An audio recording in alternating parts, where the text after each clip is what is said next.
थी, इतनी कमाल की। आपको नहीं देखा होगा कि कितना टफ यहाँ पे पहुँचना है, लेकिन यहाँ पर पहुँचते कितना सुकून मिलता है दिल को। तो जब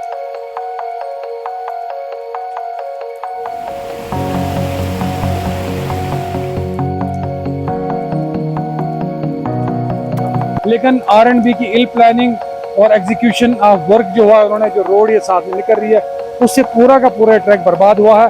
और जो मैं पहले भी कह चुका, लगता है कि इर्रिपेरेबल लॉस है ये बहुत।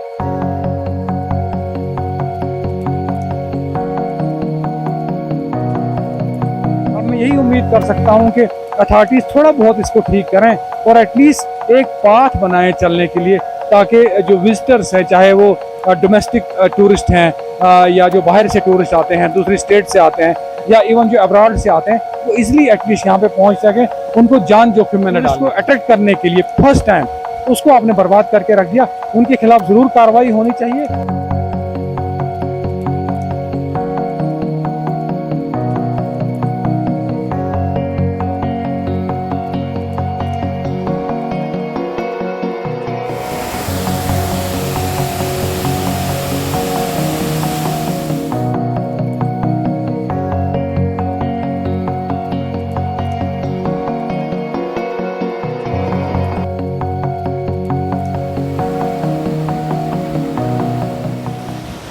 आदाब नाज़रीन, KK ऑफिशियल देख रहे हैं। मेरे यानी कामरान के साथ जम्मू कश्मीर के भलेसा इलाके में गंदो तहसील में इस वक्त मैं मौजूद हूँ, और मेरे पीछे ये इतना खूबसूरत वाटरफॉल जो आप देख रहे हैं, फिरसू वाटरफॉल के नाम से ये जगह जो है वो जानी जाती है। इस वाटरफॉल को देखने के लिए अलग अलग हिस्सों से जो है लोग यहाँ देखने के लिए इसे आते हैं, अपने फ़ोटोग्राफ्स क्लिक करने के लिए आते हैं। लेकिन आज जब हम यहाँ पहुँचे तो यहाँ इस खूबसूरत मंज़र को देखने के बाद एक और इसका एक अलग साइड भी है इसकी। खान साहब, बहुत बहुत शुक्रिया, आपने कीमती वक्त दिया।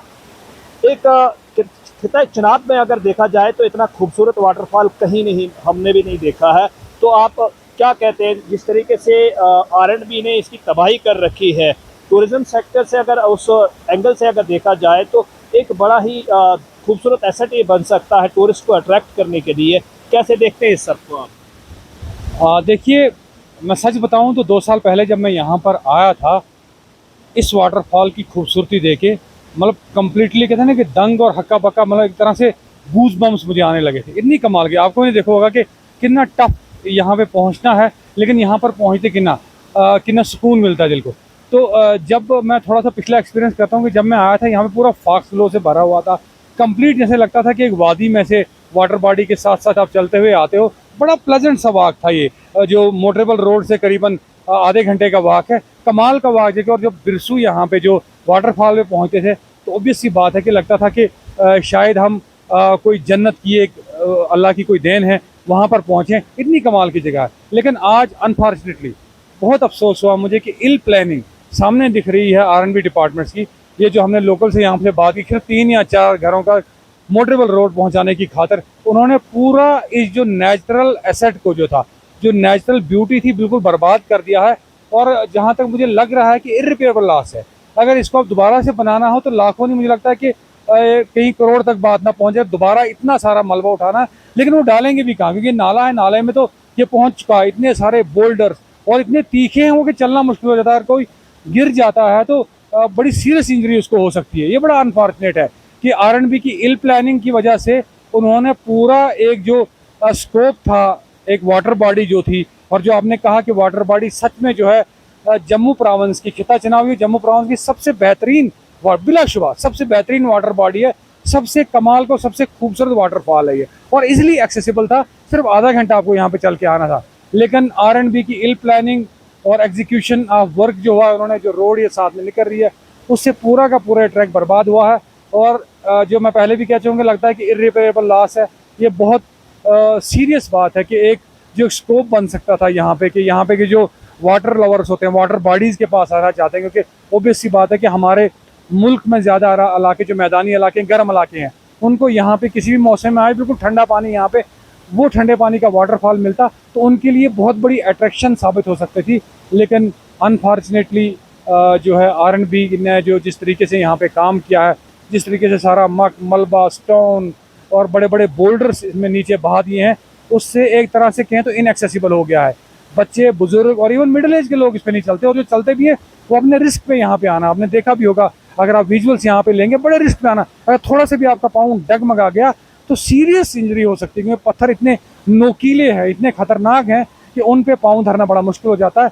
अब मैं यही उम्मीद कर सकता हूँ कि अथॉरिटीज़ थोड़ा बहुत इसको ठीक करें और एटलीस्ट एक पाथ बनाएं चलने के लिए, ताकि जो विजिटर्स हैं, चाहे वो डोमेस्टिक टूरिस्ट हैं या जो बाहर से टूरिस्ट आते हैं, दूसरी स्टेट से आते हैं, या इवन जो अब्रॉड से आते हैं, वो इजीली एटलीस्ट यहाँ पे पहुँच सकें, उनको जान जोखिम में न डालनी पड़े। खान साहब, एक और बात इसमें मैं पूछना ज़रूर समझूंगा। जिस तरीके से 2-4 घरों को जो है मोटरेबल रोड देने के बहाने जिस इस पूरे एसेट को जो डिस्ट्रॉय किया गया है, क्या आर&बी विभाग के उन एम्प्लॉइज़ पे कोई कार्रवाई नहीं होनी चाहिए? एक बहुत खूबसूरत मंजर जो है ऊपर वाले ने इस इलाके को दिया है, और उसकी इस तरह से तबाही, वो भी खुलेआम। बिल्कुल होनी चाहिए, क्योंकि आज गवर्नमेंट का बहुत स्ट्रेस है इस बात की कि हमें अपने नेचुरल रिसोर्सेज को बचाना है। एक वाटर बॉडी है, पानी की इतनी किल्लत है और यहाँ पे इतनी कमाल की वाटर बॉडी है, उसको आप बर्बाद कर रहे हो। एक जो पोटेंशियल टूरिस्ट इंटरेस्ट की एक ट्रम्प कार्ड साबित हो सकता था पूरे भलेसा एरिया के लिए, यूँ कहें कि पूरे जो है डिस्ट्रिक्ट डोडा के लिए ट्रम्प कार्ड साबित हो सकता था, उसको बर्बाद कर देते हो। तो ये ऑब्वियस सी बात है कि ये बड़े नुकसान की बात है, क्योंकि जब भी आप कुछ काम करते हो, कोई भी चीज़ बना रहे हो, उसमें प्रॉस एंड कॉन्स देखने होते हैं कि इस चीज़ अगर हम बनाते हैं या एक नया इंफ्रास्ट्रक्चर तैयार कर रहे हैं, इससे हमें नफ़ा कितना होगा और नुकसान कितना होगा। तो ऑब्वियस सी बात है, यहाँ पे लगता है जो ये नुकसान की बात है, क्योंकि अगर आप 2-4 घरों में ले जाओ, और इसमें ये भी उन्होंने कहा कि इसमें अल्टरनेट उनके पास स्कोप था, ये रोड थोड़ा ऊपर करीबन 100 मीटर ऊपर से निकालते अगर ये रोड, तो इतना नुकसान यहाँ पे नहीं होता। तो ऑब्वियस सी बात है कि हम तो यही चाहेंगे कि उन इंजीनियर्स पे, उन अथॉरिटीज़ पे, कोई भी है, चाहे आर&बी है या सिविल एडमिनिस्ट्रेशन है या यहाँ के लोकल जो फार्मर एमएलए है, जो भी है, जिन्होंने इंसिस्ट किया कि ज़बरदस्ती यहाँ से रोड बनवाई, उन पे कार्रवाई होनी चाहिए और उनको रिस्पॉन्सिबल ठहराना चाहिए कि आपने इतने कमाल के एसेट को, जो एक पोटेंशियल बन सकता था, बहुत बड़ा पोटेंशियल साबित हो सकता था यहाँ के टूरिज़्म को बूस्ट क्या करने के, टूरिज़्म को एक तरह से यहाँ पे लाने के लिए, टूरिस्ट को अट्रैक्ट करने के लिए फर्स्ट टाइम, उसको आपने बर्बाद करके रख दिया। उनके खिलाफ ज़रूर कार्रवाई होनी चाहिए और एक रिस्पॉन्सिबिलिटी फिक्स करके उन्हीं को ये जिम्मे कर देना चाहिए कि आप अपने जेब से जो आपने बर्बाद किया है इसको ठीक कर दीजिए, एटलीस्ट यहाँ पे चलने के लायक बनाइए और यहाँ पे लोग आसानी से पहुँच सकें, उसके लायक बनाइए। बहुत बहुत शुक्रिया। ताहिर नदीम खान साहब हमारे साथ इस मुद्दे पर बात कर रहे थे। इस खूबसूरत मंजर को जो है तबाह करने में आर&बी विभाग कहीं ना कहीं जिम्मेदार है, और आने वाले समय में ये देखना बड़ा दिलचस्प रहेगा कि क्या आर&बी विभाग के उन कर्मचारियों पे, उन एम्प्लॉइज़ पे कोई कार्रवाई अमल में लाई जाएगी। आप देखते रहिए KK ऑफिशियल। मुझे दीजिए इजाज़त। आदाब।